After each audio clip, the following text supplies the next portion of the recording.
Again, hey, everybody, welcome to UGASports.com. My name is Roddy DeBolsey. I'm joined by Jake Roos and Jim Donnan, former head coach of the University of Georgia Bulldogs, Hall of Famer, all-around good guy, and the reason everyone's tuned in. A lot going on. Georgia's down a coach. Georgia's looking for a new coach. Some people are unhappy with the coaches. Some people are thrilled with the coaches. Rumors are circulating. Rumors There's are a going coach around. coming. It is the crazy coaching season. Plus, we're, 8 days away from signing day. Yeah. Jake Roos had a fantastic hot board at UGASports.com. You can go check it out. It was great. It basically says, here's who Georgia's looking at, and are they hot, warm, cold, freezing with each guy. It's the easiest way to get an update on everything that's going on with all the Georgia recruits, and Jake has that at UGASports.com. Check it out. We've had tons of updates. We were the first to let you know about Sam Pittman going where he was going. We're letting you know about Matt Luke looking at Georgia. Georgia looking at Matt Luke. Excuse me, Georgia looking at Luke. And before we get into all that and the recruiting stuff, Coach, let's get a kind of a wrap-up on the SEC championship game. You know, I thought we really had a good plan going in last week. I went over and watched them a couple days. I usually don't, but I just wanted to get a good feel for the game, and I felt like we, just bottom line, just didn't execute. Starting with the first play of the game, and then we got a little bit of a reprieve and had first down, and then we had another one. Part of the deal is making sure when the plays are there. That's what I used to always talk to our team. You're not going to get a second chance many times on our do-over, so you got a chance to make a play. People aren't even remembering the one that we threw down the boundary to Landers that he caught that was out of bounds before the one to Robertson. But Overall, I thought our defensive plan was good. It was similar to what Auburn did as far as playing some six DBs. I thought Seen and Stevenson came in there and did a good job. We knew we were going to have a hard time rushing the guy, so we defended, and when we did get close to him, he was able to scramble. But it was just a case of the guy had a fantastic game, and we opened it up and did a lot of things. But anytime you play without your top receiver and your top running back, you're going to have a hard time manufacturing points, and that's the bottom line for us. I mean, top three receivers. Well, yeah, Pickens in the first half too. So no excuses though. LSU deserved to win. We had our shot, 17-3 at the half, but the first possession of the second half, they take it down and kept the ball for 5 or 6 minutes. So, how about that performance by Joe Burrow? How impressed were you? I just feel very impressed to see the quarterback play around the country. When you look at these 4 guys that are in the championship game, all of them just present different styles, but they're all leaders, very competitive, very mobile. People talk about Lawrence, but he really is pretty mobile. He can pick up first downs for you, and I think this Clemson team's kind of got a burr in their saddle, and that Ohio State-Clemson game is going to be fantastic. And then, of course, we know LSU playing against Oklahoma, who has some defensive issues, but we saw what John Rice Plumlee did to him, and Hurts is probably a more all-around runner than Plumlee from the standpoint.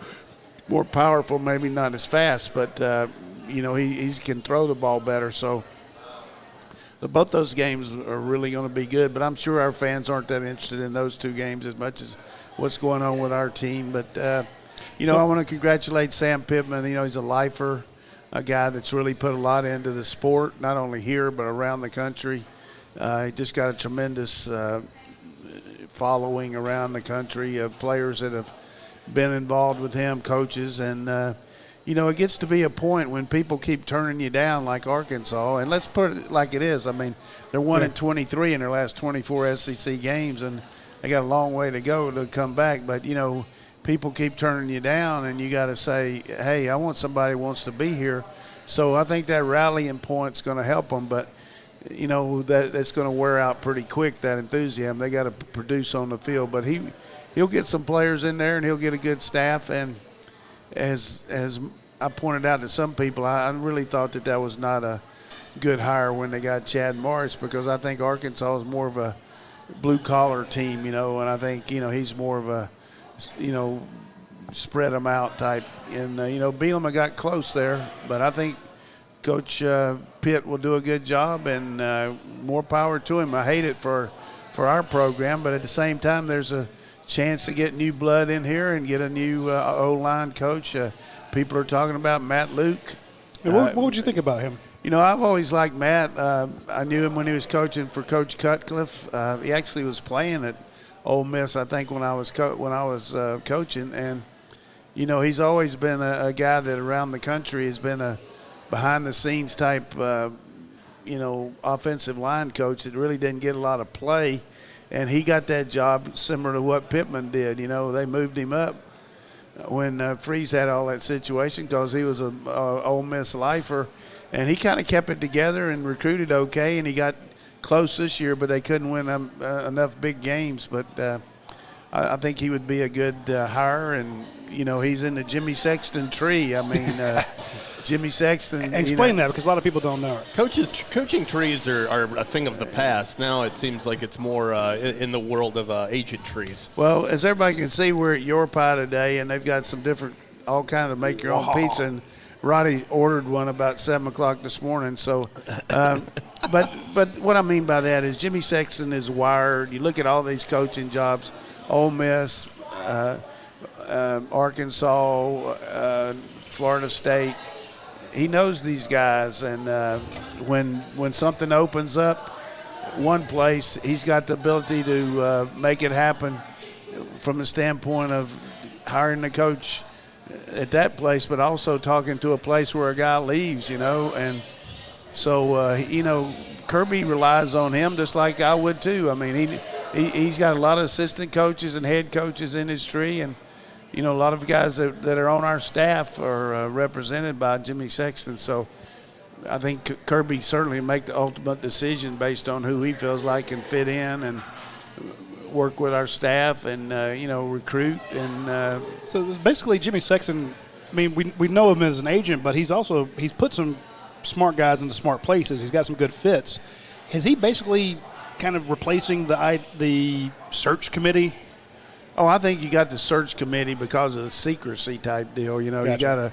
You got to fill out the candidates because other coaches have other guys that they're agents. But I think in the case of Jimmy, he's just so wired into the whole professional and college ranks that if he talks to an athletic director about a guy, they know that he wouldn't represent a guy that wasn't really qualified. So, and you look at the South Carolina search, Kirby was the guy for a long time, until this job came open. And he knew that, and he represented Muschamp, and they were kind of left on the limb. And he said, look, Will Muschamp's a proven guy in the SEC. He didn't win quite enough at Florida, but he'd be a good fit here for you, and they jumped on him. Tommy Tuberville was in on was at Auburn, and LSU was trying to hire him, and he didn't take the job. But he said, look, I got another guy up here at Michigan State's a pretty good coach, Nick Saban, and they took him. And so, and what's he ever done? Yeah, so I think it's just a networking type deal, and I got tremendous respect for Jimmy. He really knows the game, and he knows he's a self-made guy. He was a roommate of Reggie White at Tennessee, and Reggie was getting ready to go to the Memphis team in the new USFL, and he represented Reggie and got him in there and got him a good contract, and the rest is history. I mean, he's been an agent ever since. You got to respect, though. Did you know that? I did not know that. That's why you listen to UGASports. Like you were saying with Matt Luke, though, a lot of reports out there now that it could be done very shortly here. Including the ones at UGASports that had it before anybody else. I was impressed mostly with what he was able to do given the constraints with which he had to work under at Ole Miss. That was just a really impressive job. Not only getting that team to where it was, but even being able to keep the recruiting up to the level. Yeah, he's recruited pretty well, and they lost a lot of guys when Freeze left because of Shea Patterson and a lot of those guys, and the one that. The receiver at Florida, what's his name, Jefferson? Van Jefferson, yep. And so, but at the same time, he was a guy that unified the program. And now you got a new athletic director there. The AD went to Texas A&M, and, he probably wants to get his own man in. And they got Lane in there, and it'll be interesting to see how he does. He's got his own niche, and he's a good coach, but he's got to get good players.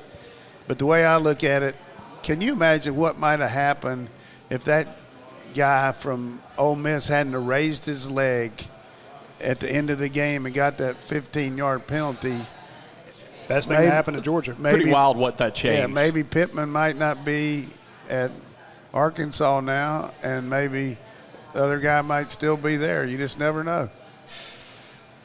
No, very true. I think that I'm happy for all of these guys. I think Luke would fit in good. You know, we got. I'm just told that breaking news confirmation. He is the hire. Well, I'm glad we didn't bash him. No, we wouldn't do that. But you know, the only thing that worries me about a head coach coming in as an assistant is it's just a little bit different now. You still got all that thought about your other coaches. Are they getting jobs? Your players transfer in. You still got that attachment to them, you know, and you got to break the cord pretty quick and get in with us, you know, and be a Georgia Bulldog. But you have a certain amount of allegiance to those people and those families to help them get jobs and all, Roddy. I mean, that's part of it. And, you know, it's different when you're not calling the shots. Now you got a place where the head coach calls the shots as much as any place I've ever seen. So you're going to have to, you know, change your stripes a little bit, and he will. And I know Kirby set those standards. I know one thing. After 4 straight years of the SEC, of that tournament they have, that golf tournament where Hugh Freeze won it, and then Coach Luke won it. Yeah. Unless they put an imposter playing with Lane Kiffin, he ain't gonna win it. No. Yeah, sure. He's not a golfer. No. So Luke's. But I guarantee he owns the 19th hole. Yeah, he'll do good there. And he had a good comment about the tarmac too. You know, he said he had to kiss that baby on the tarmac, which a little bit Did different you than hear what the guy said to him? You get a burner from Make him. sure you get a burner. Yeah. Hey, trust me, he's got about 3 in his pocket his whole life. So does his brother, but I'm not going to say that because that would be improper sure casting I wonder what the aspersions. SEC's saying to him about if he wants to bring his brother back from the pros. I don't think Chris Kiffin back at Ole Miss is a good idea. Laramie Tunsil might think it's a great idea, but I don't think anybody else does. Yeah, and give me a second. I need to tell our guys to launch our stories on Matt Luke. All right, we've got a bunch of we've got a ton of questions coming in, so let's hop right into those, Coach. I apologize to everybody who's on the YouTube chat or the Facebook page. We have to answer these questions from the folks at UGASports.com because, well, they pay our salaries, and we will defer to them first. So, but Coach, come over UGA 30. You get paid? 30 days for free. I thought this was free job. All right. It is I for get you. York pie and You get pizza. One of my favorite names on the board, Rump Squatch. I like Rump. He says, one can argue the last time a team with a semi-pro style offense to win a national title was 2015 Alabama, and a true pro style offense was 2012 Alabama. Other national champs since 2012 have run more of a spread RPO offense. Does Kirby need to evolve the offensive philosophy when it seems like the talents like D-Rob and James Cook are not getting enough work right now? Well, I would say that we certainly were more of a power running team than teams that run the RPOs and spread. But we had a lot of elements of spread Saturday. I mean, we threw 42 passes and called even more than that. Most of those are based out of 3 wide receivers and one tight end or 2 and 2. So a lot of people get caught up in this jargon about what you're calling plays and how you're lining up formations. But we did a lot of spread principles Saturday. Whether we would go to that all the way, that remains to be seen. With been very successful in the Eastern Division. It just has been tough winning the championship. Absolutely. And a lot of people wondering, do we still expect Coley to be the offensive coordinator next year? I think that's a misnomer to me.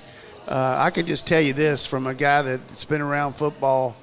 I've watched this guy on the field for 4 years. He's a good teacher. He knows the game. He can articulate to the players. He's made a lot of good calls this year that ended up being not very good because of execution, drops, bad passes.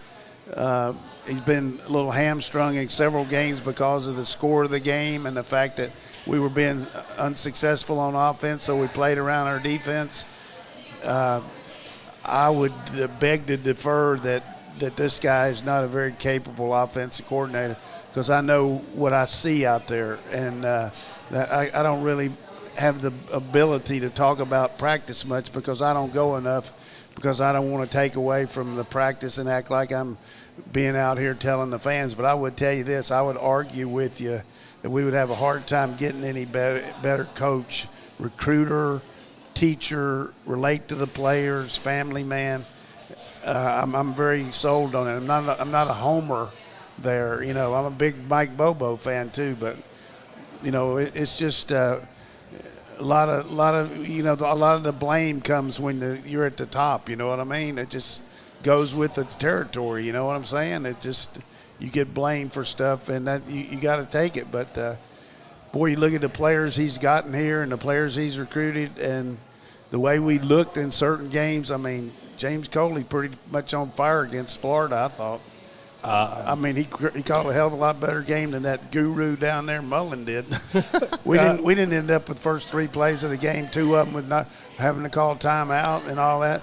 You don't ever see that with our team. So, but Dan Mullen's a genius. But we haven't had the success, which everybody needs to understand. That I understand the question, but I'm just telling you, if I didn't think that he was the answer, I would tell you. But there's a lot to be said about what happened to us with the receivers coming out. Receiver Holloman leaving, Cager getting hurt. I just don't. I think he was dealt a tough deck there, and overall. Well, look at it this way: you had, like you said, your top 5 pass catchers, including tight end and a guy, leave or get kicked off the team. Then you had your grad transfer; he's out. Your best receiver suspended for the first half. Your third best receiver tears his ACL. Fourth best receiver has a pass hit him in the hands. He drops it on a go route that might even score. I don't know if it scored, but at least you've been on the 30. Changes the outcome of that game right off the bat. Your best running back, and there's a DeAndre Swift and then Brian Harry. Right. There's a difference there. It's not the Nick Chubb, Sony Michel. How many times did he touch it? 3, 4 times? I think he had 3 carries in the entire game. He was injured. Again, people say, well, I don't want excuses. It's not excuses, folks. They are reasons. There's a difference between a reason and excuse, okay? And, again, I'm not trying to defend the guy. I don't know him. We're not friends. We don't hang out. I'll defend him. You can defend him.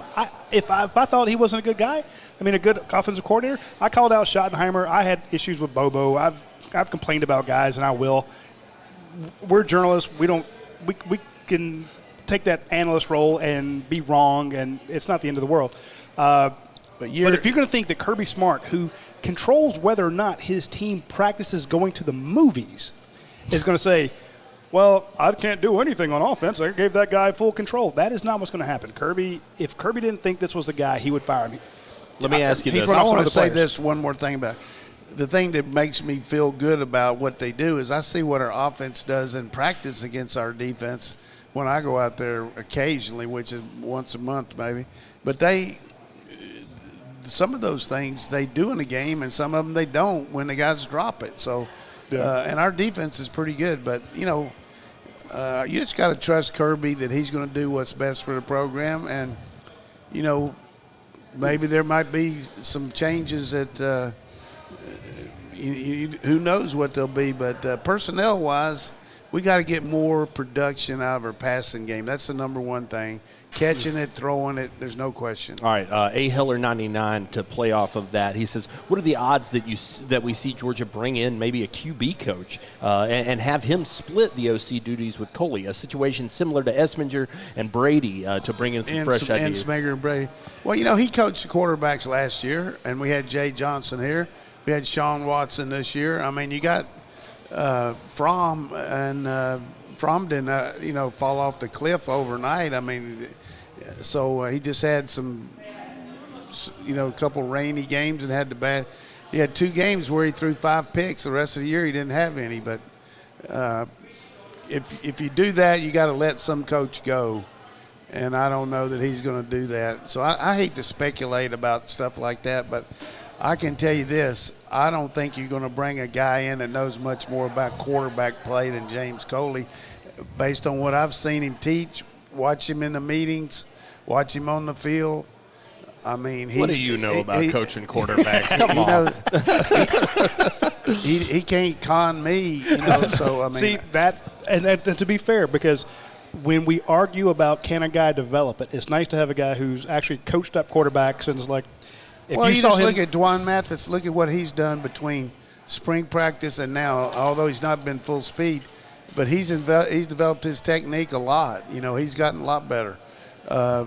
We hadn't got to see Bennett much, and this Priestley kid, and we got Beck coming in. We got I noticed, we're recruiting Stroud. We might get this kid from Texas come in for a visit. Possibly. He's in on Williams.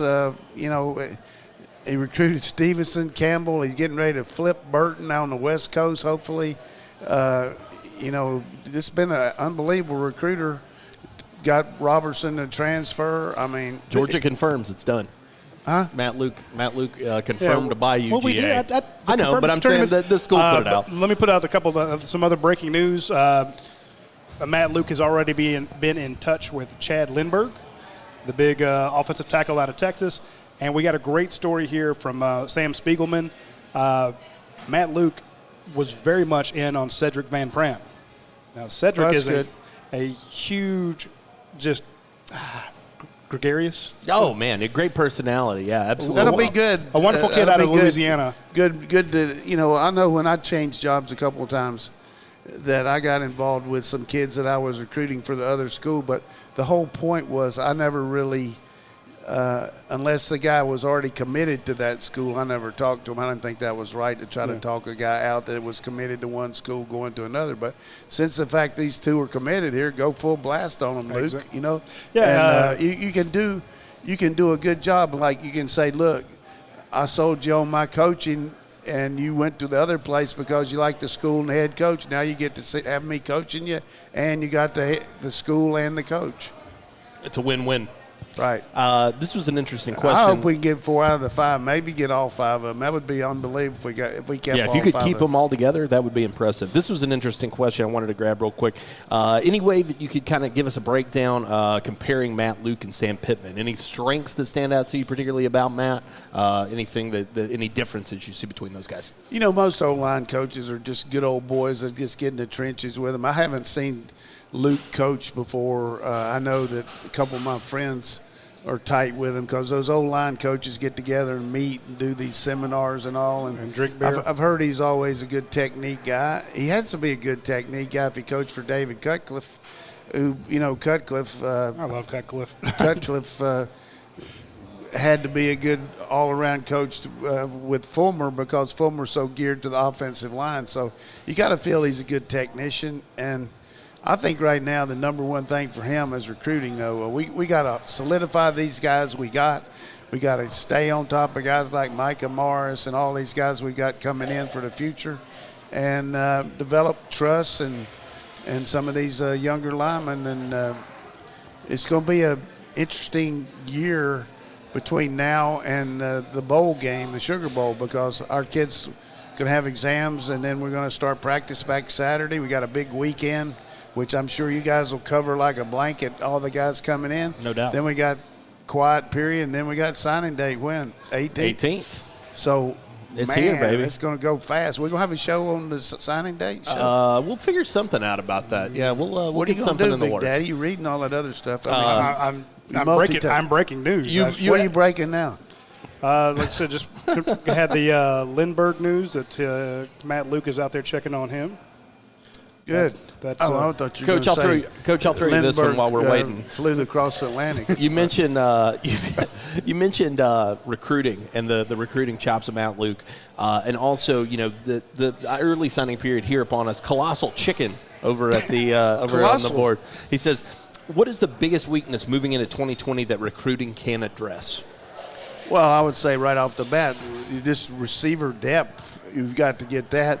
D-line depth because some of the guys we're losing, but we got some really good guys coming in. We talked about Carter and Brinson last week and the kid from Georgia, what's his name?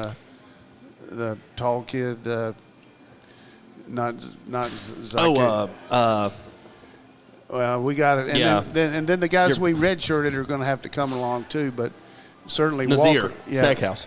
so I thought it was great that we started Walker the other day, and he showed you some of his presence. He didn't get to the quarterback, but he was chasing him. But, the future's bright, but there's a little bit of dimness in it because you just got beat by a team that's probably going to win a national championship. I mean, if they can beat Oklahoma and get that game in New Orleans – yeah, no question in my mind. And I think they're going to be a tough out for anybody. There's just no doubt about it. And the thing about Oklahoma is they lead the nation in penalties, and they're a -7 in turnover margin. So how are you going to beat this LSU team? You're going to have to get them off the field, and you're going to have to turn the ball over on them. And they haven't done that much. So, boy, that's going to be a tough fight for them. But the bad thing about it for me is, I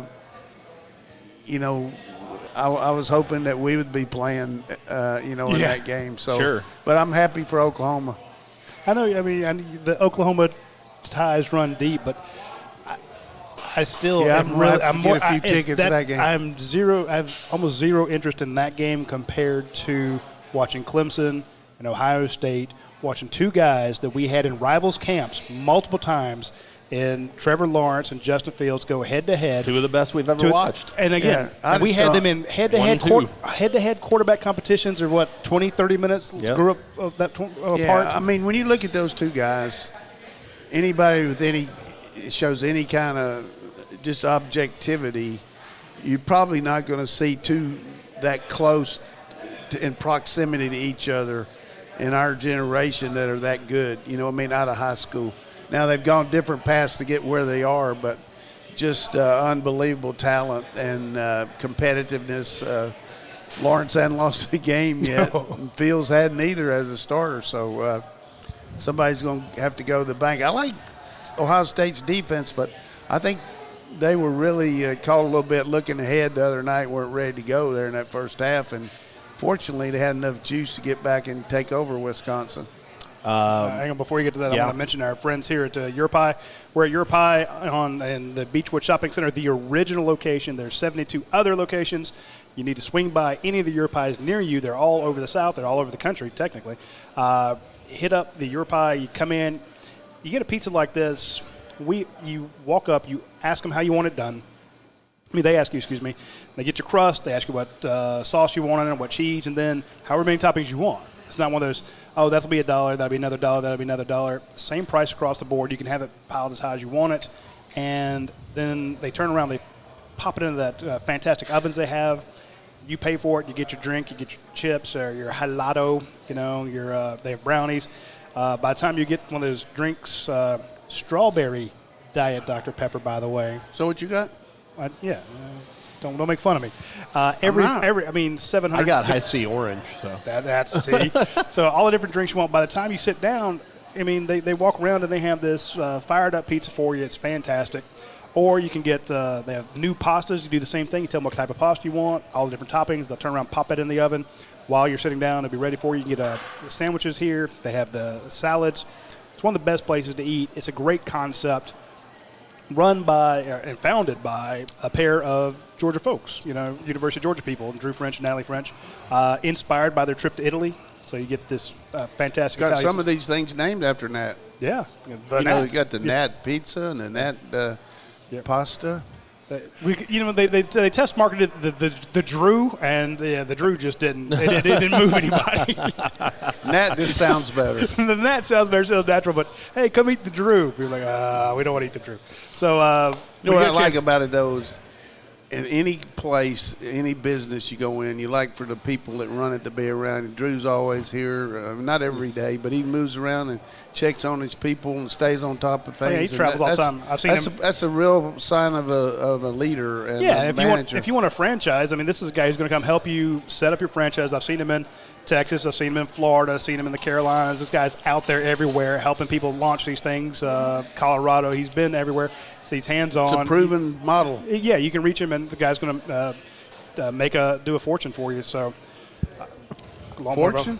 You'll make a fortune if you open up one of the franchises. So, I like it. All right. I also want to give a quick shout-out to our friends at Athens Ford, because they are the folks that sponsor our show all the time and our website. If you go out there right now and buy one of their new or pre-owned vehicles, they will donate a brand new bicycle to a child in need. There's tons of bicycles in that showroom. You got to check them out. You'll absolutely love it. Athens Ford, big sponsor of our show. Sorry, the second commercial of the break, but just want to let you know that they are taking care of the kids in the Athens community. They will also take care of you. Every vehicle you get there, new or pre-owned, pre-owned if it's under 80,000 miles, will have a lifetime powertrain warranty. Can't ask for anything better than that. They will take care of you. All right, a couple questions here. We got a bunch, actually, to get to today. Roddy, this one for you from Rackham Dog. He says, I set my house on fire after the loss. Do you know a good arson defense attorney? Actually, I probably do. Arson defense attorney. Lottie, L-O-T-T-I. Tolly. There you go. Look up Lottie, L-O-T-T-I. Yeah, and a lot of people set things on fire after that game. Yeah, there you go. If we'd have played better, it'd have been harder to accept. But we just didn't we didn't play near as easier to accept. It didn't look like you can't accept it, but we just didn't look like we. The game against Alabama, we led. It's just. Well, I hate to say it, but it felt due. Because once a year, you go to the LSU game last year, the Auburn game the year before that. There seems to be one game where Georgia just can't quite get it together. But I don't. I mean, that's true. But I don't really believe that should happen. No, it shouldn't. I'm just saying it's.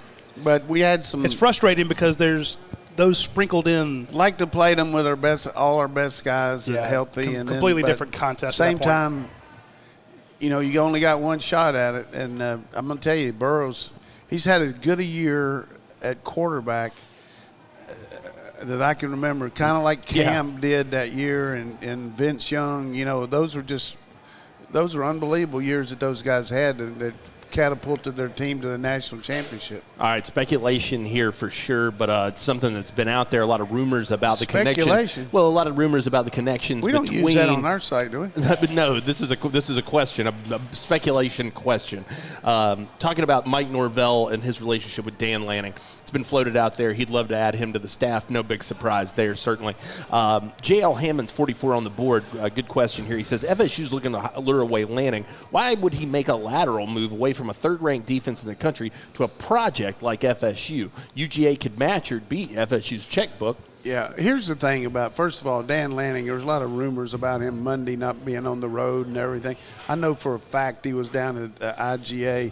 What's the name of that place in Florida? IMG. IGA is a food place. Yeah. But he was at IMG. My first job, actually. He was down there checking out Brinson. He came back to town to talk to a couple of our players, and then he went out to the Broyles Award, which he deserves to go to. I mean, the guy's had an unbelievable year. Everybody questioned Kirby hiring him, but he did. He ran the club, and Kirby helped him, Schumann helped him, Trey Scott, Charlton Warren. They all did a good job collectively. I thought our defense was outstanding.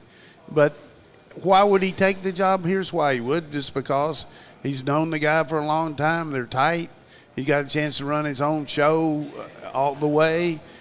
But see, that's what I said. But in all seriousness, I don't think he will because of just whatever that guy's name was.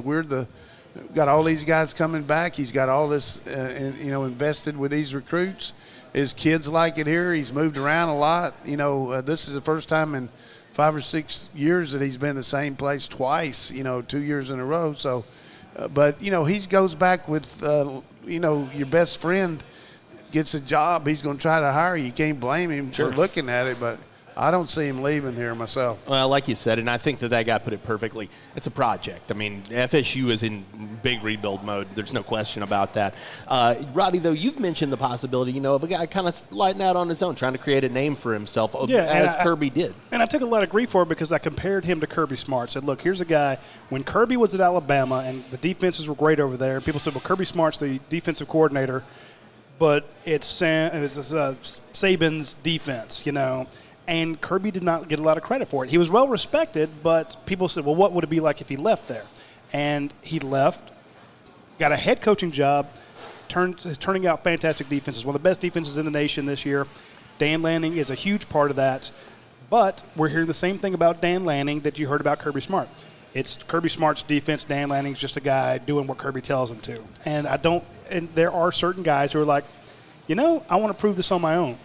So, yes, it would not be to a head coaching job like Kirby Smart took, but Kirby Smart did entertain the idea of coming to Georgia under Mark Richt. It would have been a lateral move to be able to do the same thing. So, and again, the only reason I postulated that theory was because someone said, well, why would he take it? Why would you go to FSU? FSU is, right now is that huge rebuild project. Georgia's not. I'm like, because maybe he wants to prove that he can do it without Kirby Smart. And again, I'm not saying that's psychoanalysis from miles away. I have no idea.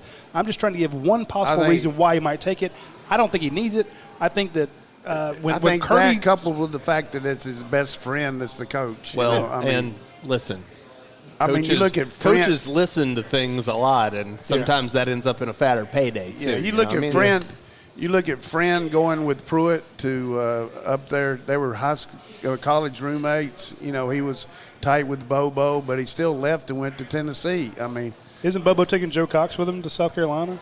Oh, I haven't seen that. Is that true? He could be. I'm just saying that you have friendships in this business. Think about it. It's long hours. Hey, you spend more time with these people than you do your family. That's harder for me to understand, but I hope it works out for Mike. But I'm just saying these guys become close friends, and they understand each other's philosophies. They talk theory all the time, and sometimes you just want to go coach with your buddy. It happens. Look at it like this too, Coach. Coach Dillingham was at Auburn, the offensive coordinator at Auburn, a team that was 9-3, finishing in the top 10, and he just took the coordinator's job at FSU because he's got a relationship with Coach Norvell from Memphis from before. So that looks like a lateral move, but it's also a move to get out from underneath Gus, who calls the plays, and now he's on his own. And there you go. So you never know. I mean, but people, you got to be. Like when Sam Pittman left us, I hated for Georgia, but you got to be happy for him. And, hey, any of these assistant coaches to get a chance to move up, that's just part of the deal. And it's hard for us to look at it as rational Georgia fans or irrational Georgia fans. Why would they more do often it? than not. That's why you do it. Well, it's like you said, too. I think that that's an important point for people to remember. George Foster mentioned this the other day on Twitter. I mean, it's repeated very often. But if nobody's trying to hire your coaches aren't very good. Exactly. And so it's a nasty byproduct. All right, couple questions here. We were talking quarterbacks. A couple of people asking, Coach, is there anything you saw from Jake Fromm this year that changed? Anything in the mechanics, watching him over this last part of the season? Anything? I think people are talking about his arm being hurt. I really don't know that it isn't. I don't know that it is, but I've asked him. He said he's fine. So, but he just didn't have the receivers bailing them out like he's had. If you throw a bad pass once in a while, you got to have a guy help you. And we didn't get a lot of great catches this year, except the ones Cager made. That was it. So, but just like the coordinator, the quarterback gets the blame. And we didn't have the offensive stats. He played 2 games in the rain, and he had the one bad game. So it's hard to have the stats, but. I don't know anything that was different. He's never been a lower body type guy that uses legs that much. He uses his upper body more, and, he's talked about doing better with that. But just tough so year not a for Dak Prescott. Tough for everybody. Oh, yeah. Tough for everybody. Hey, people are talking about Mullen going to the Cowboys to coach Dak. Yeah, I saw that. That's an interesting rumor. Oh, he probably should, so he can't beat Kirby. If you're a Georgia fan, you need to be spreading that rumor far and wide right before signing day. All right, we like Mullen down there. What he 0-2 against us. The enemy that you know versus the enemy you don't. That's the one you want. Of all things, we got to be sitting in here on these big screens, and they got the dang SEC championship game up on the one on the right. Yeah, that's what you want to watch right now. Yeah. I'm gonna watch. If you do come to Europe, they have TVs everywhere. They have tons of beer. We got good friends watching the show. Great place to come have lunch. Also, another place you might want to try is Academia Brewing Company. They're out on the west side of Athens. Fantastic beer. They brew all their own beers there. They have a chef inside and in-house. I've seen some of the meals that they prepare. They had a shrimp thing the other day that was just fantastic. We had some folks come in from out of town who did not go to the SEC championship game, but instead they watched it there. They hit me up on Twitter, direct message, said it's one of the best meals they've ever had. And I'm like, in Athens, they said, no, ever had. So, really, get a chance, swing by Academia Brewing Company. They do a fantastic job out there. And again, You know, you can get the flight of different beers, so you don't have to just try one. You can get a bunch of them. My recommendation is 2 flights. Yeah. You'll need somebody to drive your butt home, Right. but 8 different beers, and even then you've only put a small dent in what they have available out at Academic Brewing Company. So be sure to check those guys out. The easiest thing to do is, if you're on Facebook, go follow them on Facebook. You know, hit the like page, because they're constantly doing stuff. You know, they have specials all the time, and they have events like Trivia Tuesdays, and they have parties all the time. Office parties, man. That's the thing. So yeah, swing by our friends at Academic. Friends of mine are having an office party out there. I mean, it's a good deal. All right, we got a lot of recruiting questions, as you would Yeah, Why imagine. don't you burn through that while me and Coach eat? Hold on, I got a good one here for Coach though, because last year he hit us with some knowledge, and Sloppy Dog 47's looking for a little bit more. All right, Sloppy Dog. He says, Coach, what players do you think step up in bowl practice that we haven't heard much of yet? Last year, Ojolari and Devod Wilson were 2 guys you told us to watch, and certainly that looked that turned out pretty well. Yeah, I think I got that from a man over here. He was Yeah, I down was about to say. he was down there watching them. I think certainly Mathis is not going to probably play because of his injury, but I think his maturation is going to really help him to have 15 extra practices going into spring. You know, even though he's still a little bit, you know, he could be cleared to practice, and he's looking good. Also, like watching these 2 young tackles on offense go get some good work out there. You know, both those Truss and the kid from South Georgia. McClendon. So, but just for the fans, what they do is they'll practice, you know, for like an hour, the good on good, and then they'll go in and maybe watch tape or lift weights, and then they'll take the other guys that haven't played much, or second or third team guys, and the red shirts, and then they'll actually go through a pretty rigorous practice, kind of like spring practice. So you got that extra time to see, because let's just pretend that Roddy is the running back coach, and you know, sure. I'm a running back, and I've gotten some action, but most of it's been on special teams. But I haven't been able to watch him as much as Roddy hadn't seen me as much as he needs to. But now you can really focus in on him and not worry about the game and really practice those guys. So secondary guys the same way.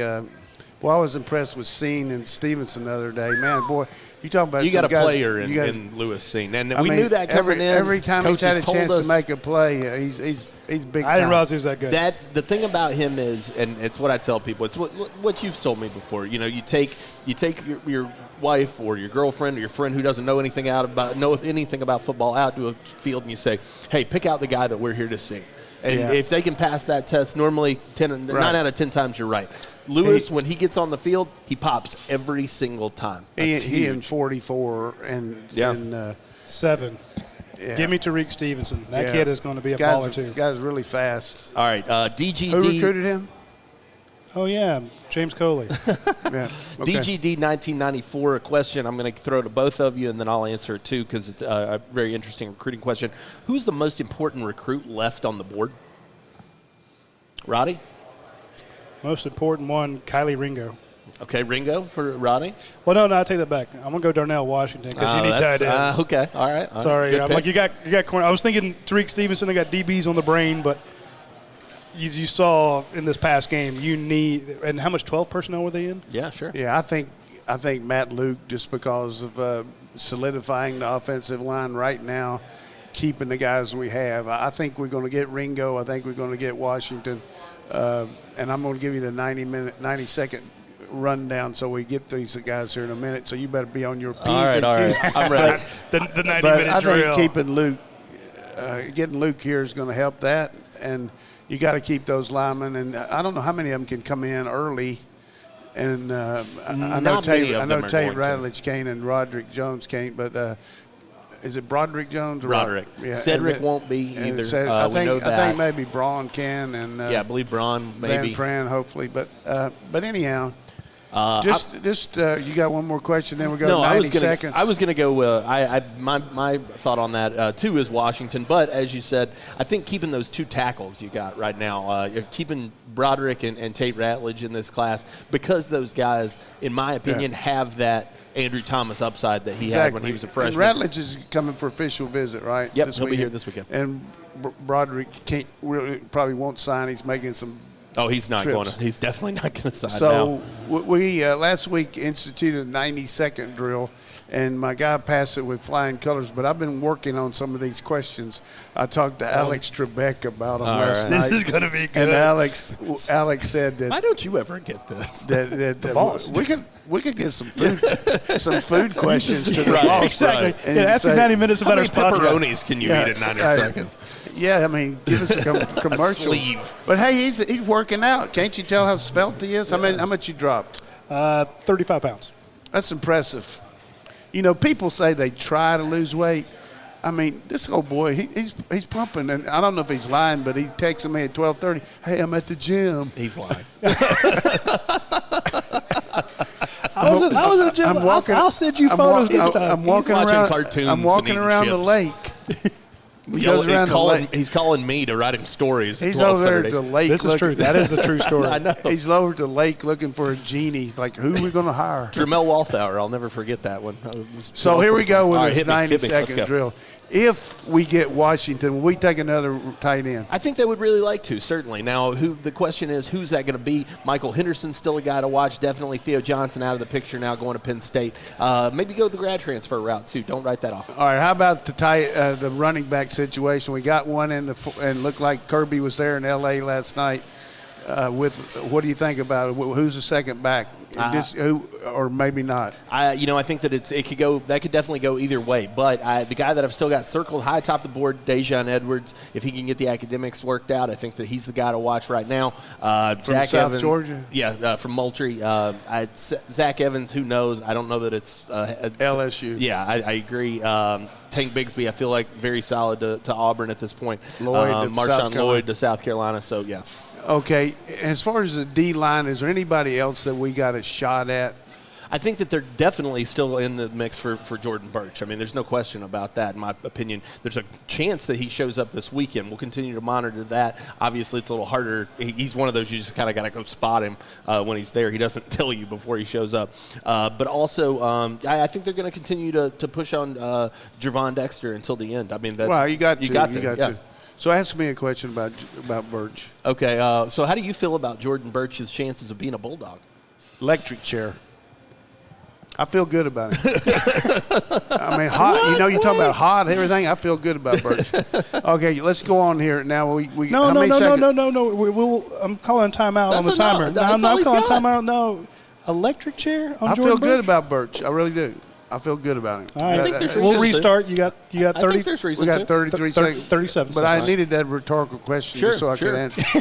But I don't have Set any yourself inside. up. I have no inside scoop on that. I promise you. If I did, I'd tell you. But I do feel like it's an electric chair for him. There you All go. right, now we go into from a standpoint. Do you feel like that we'll have anybody enter the transfer portal? Oh, sure, yeah. I think that you'll have a few people enter the transfer portal. I think that the DBs is probably the area I would watch the closest, just because, as we talked about, some of these young guys that have come on, Stevenson, Sign, you got, you're going to be replacing safeties, probably maybe Richard LeCount, who knows exactly what's going to happen with him. But it's a situation where you got a lot of depth back there. You're bringing in more talented depth. So I'm looking for some attrition out of those how about DBs. That's your 90 seconds. No, we got what? We got to. I'm going to ask them. So how do we feel about Reed? So the guys we would sign would be Reed and also Ringo, and who would be the third one? So it's going to be a very interesting race because they just offered Joshua Eaton out of Texas, and that's a very interesting offer. He was very excited to get it. I hear Georgia's very much in the mix right now. They may try to sneak him in this weekend, and it's going to be cool to see how they do it because you're going to have Reed in this weekend, Ringo's in this weekend, Dante Manning's coming in this weekend from Raytown, Missouri. And then maybe the Eaton kids. So that's a lot of you just take them different places. Right. But I think that you end up ultimately the bonus question here. All right. I noticed that you listed on your stuff about, and Roddy showed me how to go online and look at that. I can't get on it, but you got the hot and all that stuff. But you listed a guy from Texas that was one of the best quarterbacks in the Elite 11. why would you put his name on there when he's committed to Texas and there's only one more recruiting weekend? I mean, he's from Austin, Texas, and so Hudson Card, the guy you're talking about, from Austin, Texas Longhorns commit, but it looks like Texas may be pushing all their chips in on Jaquindon Jackson for that quarterback spot moving forward. If that's the case, Georgia could get in the door. Is he already with there? Hudson Card. He's not. He's in the 2020 class, but they may feel like that's the direction the offense is moving. Card, maybe a chance he shows up in Athens this weekend. How do you know that? Do you see where people follow him? Yeah. I mean, you can go on Twitter. It's James Coley's after these guys. But he's also following Derek King and Jordan Love now. I would say this. Jordan Love, I thought he was going pro. I thought so too. Well, let's get a GoFundMe thing. Hey, but seriously, about Card, I'm telling you now, I talked to Dilfer and Luganville, and you were out there. Yeah. This guy is among the top 2 or 3 that were in the Elite 11, isn't he? Oh, great. He had a tremendous camp. And the thing is, the 2 guys really that you're looking at in the underclassmen, him and C.J. Stroud, both super impressive in that event. 2 of the best in the nation. If we could get one of those 2 to go with Beck, that would make me get another Dr. Pepper today. That would, you would. I'm glad to see that we were on. I didn't know that we were even in on that guy. Hey, as usual, you did a good job. Thank you. You did. Thanks. We need to have that bit sponsored by our friends at Aaron Overhead Doors, because in about 90 seconds they can tell you what it costs to fix anything in your house. Exactly. They're if you reach out to Aaron Overhead Doors, they're in the Northeast Georgia area, the Buford area. Huge sponsors of Buford High School, by the way. And they really like Georgia people too. Yeah, right? they're huge Georgia fans. If you go into their showroom, there's Georgia logos and stuff everywhere, at least into Ryan Lucia's office. He's a big fan. So is his dad, who does great work for the United States. Big shout out to them for sponsoring our show. We're very thankful that they do. They also sponsor our website, and if you've read any of our Georgia 321 reports, it's kind of an insider opinion thing I do, where I told you that DeAndre Swift was a hell of a lot more hurt than everyone was leading up to it. If you'd read that, you would have known going into the game that this was a guy who was banged up. And a lot of people were really surprised. But, again, I'm not doing that 3-2-1 thing. And you're giving some guys, like, if they get 30-day plan now too, right? Yeah, we have a free 30-day trial. It's called, you just go to UGASports and type in UGA30, and you get a free 30 days. We've had hundreds and hundreds of people sign up for it, so check it out. It's an easy way to do it. But, again, that Georgia 3-2-1 report is sponsored by the folks at Aaron Overhead Doors. It means a ton to us, and he will help you out. You going to order that thing? All right. Yeah. This one, I got to ask. We got a great fan out here. Have you got a question for us? Think about one, and if you do, will anybody be that intent listening to us? I'm impressed. All right, I got one on here on the board because I thought I just thought this was a cool story. Is this a story? It's a story with a question attached. This is JB Hurd, I think, H3RD, or JBH the third, over on the board. He says, ask Coach Donnan this. I did a physical therapy clinical rotation with Ron Corson in the fall of 2000. I was fortunate to meet you and work on a lot of the players. What an unbelievable contrast of personalities. A great group of men, in my opinion. Stinchcomb and Watson taking nuclear physics with Kendrell Bell sitting next to them, missing body parts and asking when he could go back in. Billy Bennett, a clueless freshman kicker with Marcus Stroud giving him hell sitting on the adjacent table. Reggie Brown was a crazy dude. Randy McMichael, great dude to work with. Those were great memories. Who was one of your favorite personalities on that team? He just talked about some different guys there. That's a pretty good list of guys. And, I don't know anybody that was way out Willie more than Billy Bennett. You never knew what he was going to do. I mean, How did you manage that? Billy was great. Great kicker, clutch. Nothing bothered him. We had some good kickers here, starting out with Hap Hines and Dax Langley. And, we had some good kickers. We need to get Dax on the show.